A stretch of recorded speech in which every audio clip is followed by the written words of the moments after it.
Hi guys, jirtu hordoftoota fi daawwattoota Automaatikooti. Nageenyi keessan bakka jirtanitti isiniif haa baay'atu isiniin jecha.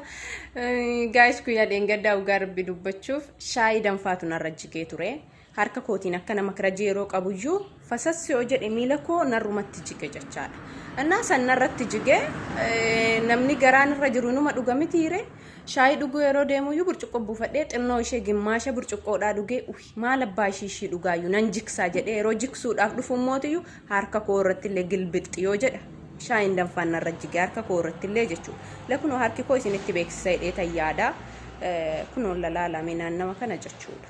Wallaahi bakka kana maaliif milikkata godhatee narraa beeksisaayyuu yeroo xinnoo ta'eeyyuu daarabaaftuu yookiin sharariitii isa jedhamutu na ciniinee na nyaatee tureeyyuu waanuma xiqqoo wayii sababbii soqaa harki koo na oksisuudhaaf jechuudha. Na oksisa baay'ee guyyaa kaleessaa baay'ee natti hin dhagaamne. Viidiyoo koo kan kaleessaa yoo ilaaltaniitiin hin jettani milikkinni narraa beeksisa jechuudha. Milikkinni kan shaayii narra jigdee gubatiinsi narraa beeksisa.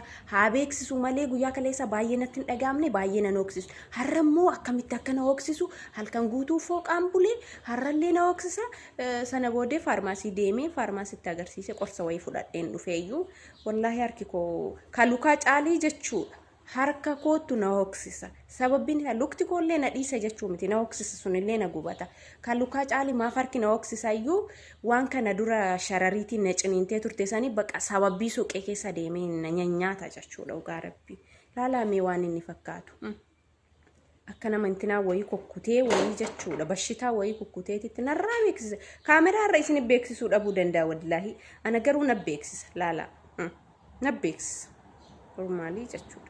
Na oksisa hooqinsiisaa hoo isin garramaa nama dinqisiisa namni kan biroo har'a kanaan jedhu osoo ho'asanii shittoo kan itti afuuftu taateeti xaaxama kana hundumaayyuu nagartu sillee na oksisullee milikkanni si gubachuullee sirraan beeksisullee waan akkasii naan jedhan amma booddee wanni godhun jiru ho'asaniin akka gubatte sanaan osoo shittoo itti afuuftee minim waan ati kireemii yookiin mana yaalaa yookiin faarmaasii jettuyyuu hin jiru naan jedhame.